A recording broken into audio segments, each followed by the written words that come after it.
Diddy's attorney, Mark Agnifilo, has revealed that Diddy's life is at risk if he is placed in general population. Diddy is urgently seeking bail after reports surfaced that multiple prisoners are targeting him due to his abuse against minors. Former wardens and federal prosecutors have all confirmed that Diddy is now a prime target. Famous inmate to be housed there. We had Sam Bankman-Fried there, R. Kelly, Ghislaine Maxwell. They were all inmates there. Shawn Combs is being kept away from the general inmate population. You say his fame makes him a target. Yeah, sure. And not necessarily at the MDC only. I mean, anywhere. Yes, in my humble estimation, his life, his safety is in jeopardy in any correctional lockup right now. If it is true, as reported, that he is housed in the special housing unit, it's important to note that the special housing unit is a lockdown, 24-hour lockdown. MDC Brooklyn is a high-rise. The vast majority of floors are general population floors. Special housing unit is a 24-hour lockdown facility. So this for Mr. Combs' protection. His incredible worldwide celebrity combined with the allegations, charges now, yeah, indictment, of course, of acts of violence against women, make him a very attractive target. All right. They need to safeguard him. This is a man accustomed to the very finest. He was arrested at the Park Hyatt Hotel in New York City, known for its luxury suites and exceptional food and wine, where one-bedroom suites start at $3,000 a night. He was probably staying in something larger. What is life like for him now at the MDC? I would say 100% total culture shock. The MDC I've used the word austere a lot, but it is. It's austere, it's strict, it's impersonal, it's cold, and it is a... Diddy's attorney, Mark Agnifilo, has described the conditions at the Metropolitan Detention Center in Brooklyn, New York, where Diddy is being held, as nothing short of hellish. In the coming days, Diddy is set to be transferred to general population, and according to several experts, his life is in jeopardy. After 3 failed bail attempts and a rejected offer of $50 million for house arrest, Diddy is reportedly undergoing a mental breakdown.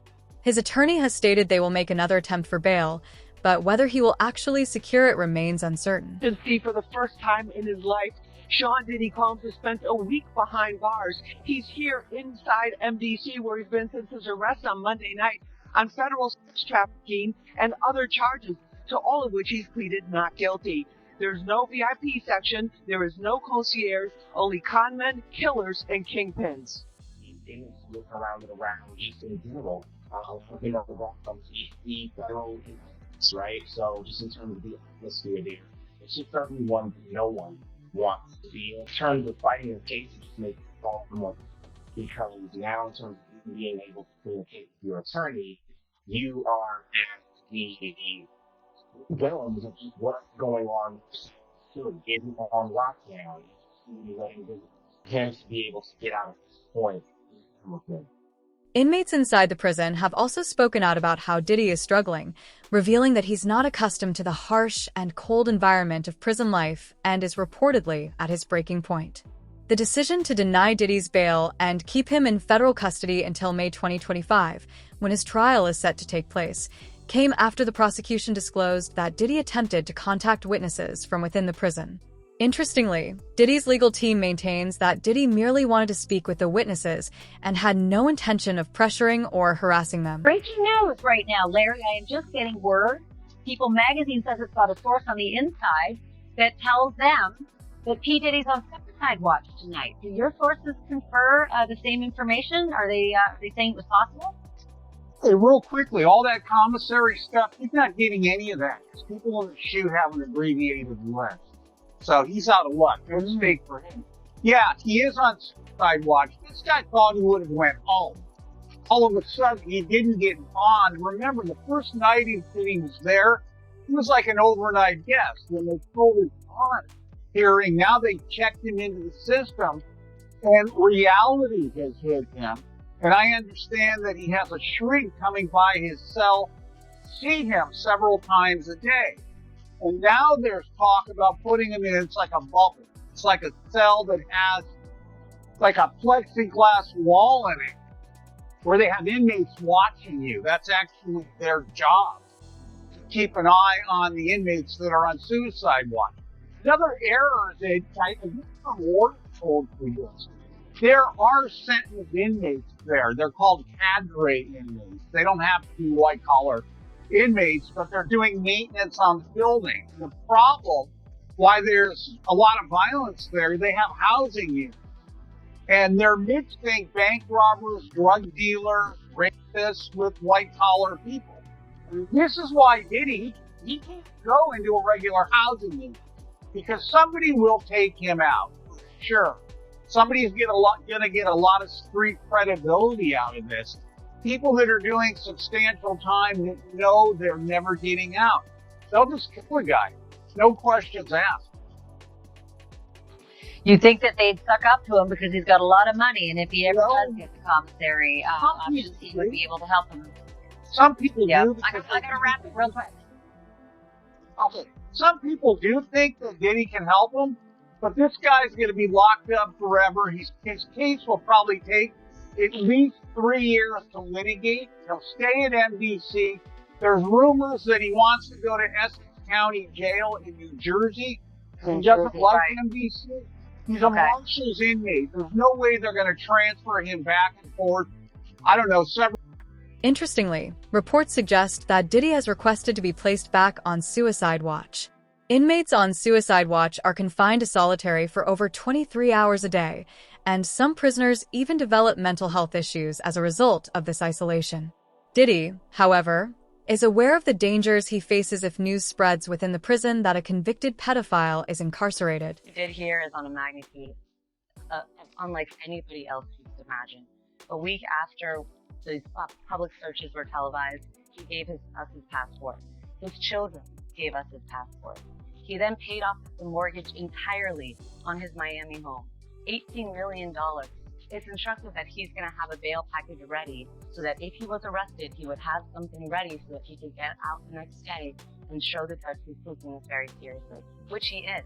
Which is why 12 days ago, Chris, when we thought there's an indictment that may be coming, he flew to New York the very next day. And that's an extraordinary move for a defendant who's been under investigation, he's been aware of for at least a month. He has done everything somebody under investigation can do. I can't anything else he could have done. He's fighting, he's innocent. What do you take away about who has a stronger argument in terms of bail? Well, I think his counsel has done the best they possibly could. I think bringing him there voluntarily is very smart. Starts them out on the right foot. But I think the last thing that you just mentioned, the interfering with witnesses. That's the allegation.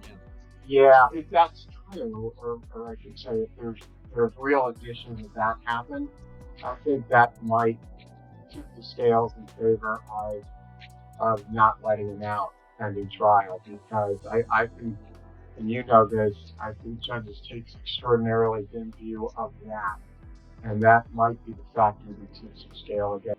Diddy's legal team offered $50 million along with a fully paid-off house valued at $70 million in an effort to secure his release.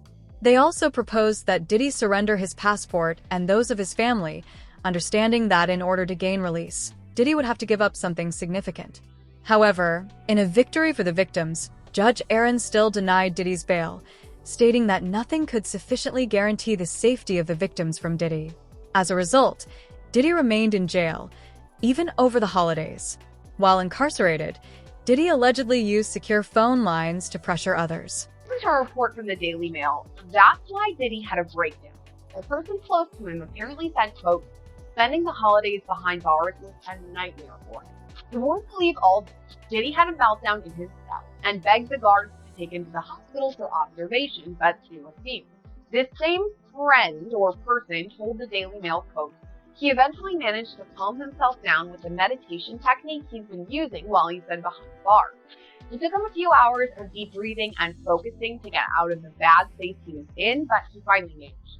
This is the first time Diddy's mental health has come into question while he's been at MDC. When he first arrived, he was on suicide watch, which the U.S. Department of Justice National Institute of Corrections describes as supervisory precautions taken for suicidal inmates that require frequent observation. Diddy's suicide watch was only temporary. He was housed in a special protective unit of the jail after that for the first few weeks of his stay. But Diddy right now is in Gen Pop, meaning general population, the place where majority of the inmates stay. And that's where he apparently had this melt. Suffering the consequences, and I don't feel bad for him at all.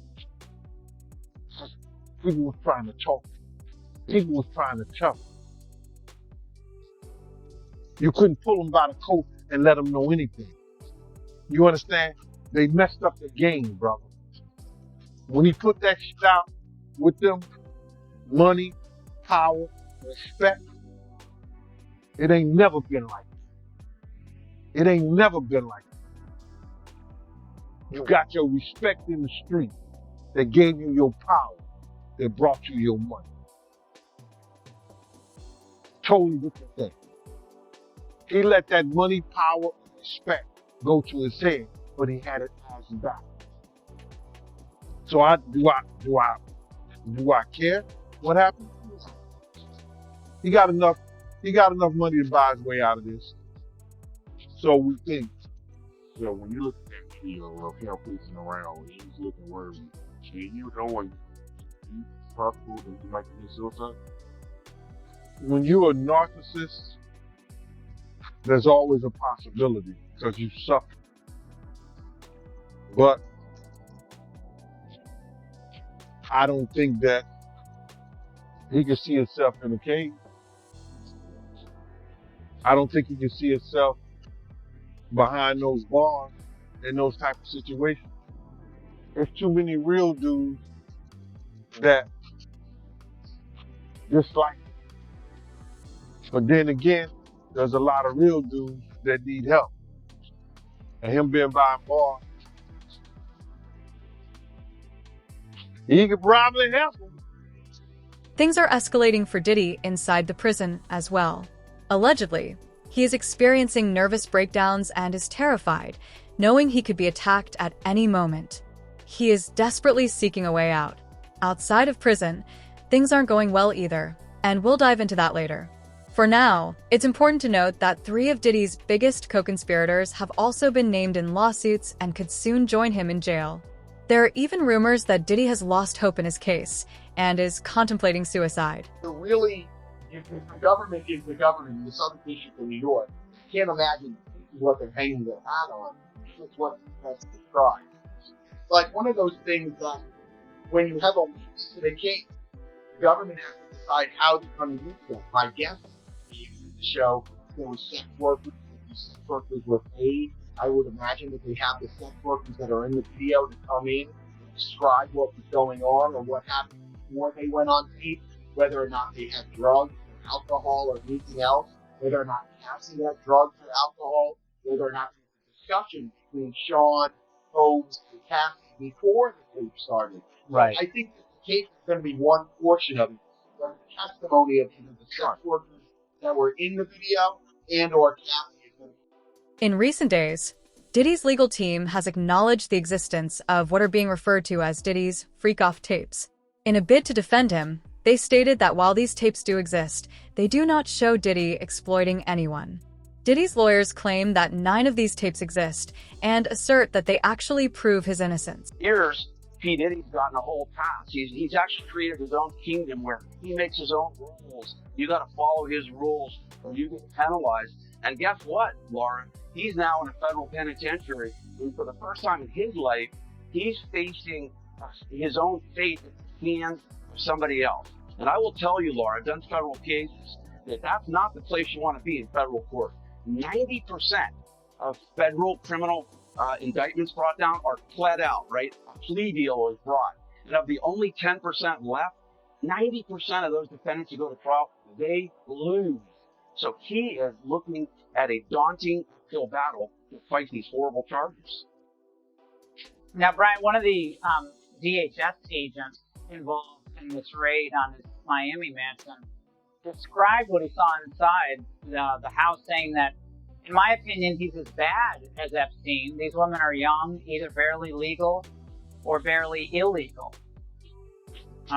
Brian, this sounds like he was a monster. Yeah, Laura, I will tell you that this indictment was very detailed, by the way, too. Your viewers should know there were over 300 subpoenas, over 50 witnesses interviewed. Why is that important? Because the federal prosecutors aren't going to be leveling an indictment like this unless they have ammunition and they have cause to bring it. And the core issue of this case, which the feds have to prove, which it's looking like they can, is that P. Diddy essentially controlled these women. He threatened them with stopping the money that he was paying them. And he spiked their drinks with drugs. That's been alleged in the indictment. And then he basically told them, I'm going to ruin your life unless you engage in these freak-offs. And that's really what the prosecutors got to prove. And if you've got some victims coming forward to talk about that, you've got financial records to prove that, travel itinerary that proves that, P. Diddy has very little defense. And I got to tell you, Laura, if this guy wants to fight these charges, he's going to have to step up and walk into the courtroom and talk about it. If he doesn't testify in this case, he is dead on arrival. Well, who else is on these tapes? I mean, will the tapes ever see the light of day? I mean, that's what everybody's talking about. Who else is there? It's like with the Epstein, pleasure islands. Who else? Who went? Who was there? What's the manifest? But Brian, chances 1 being least likely, 10 being most likely. Will we learn of other celebrities that were at these freak-offs? Yeah, I think you've got an 8 or a 9 for a likelihood you're going to hear about it. Why? Because there are going to be more indictments coming down, Laura. That's an important point here. He's being charged with racketeering and conspiracy. You're going to have, let's start on the inner circle. You're going to have former bodyguards. You're going to possibly have former physicians that he was with. You've got personal assistants that are going to be, they're already talking about. Some of those are likely to be charged. And then guess what? You've got some music moguls that are sending women over to these alleged freak-offs, and you've got some top people that are going to start crumbling too, because they're all part of what's called this criminal enterprise. And that's where things stand with Diddy, locked away, losing ground both inside the prison and outside the courtroom. His legal battles and personal struggles are taking an increasingly dark turn with each passing day. The walls are closing in tighter, and his attempts to regain freedom are becoming more desperate than ever. As we continue to uncover shocking details about his case, one thing is certain: this story is far from over.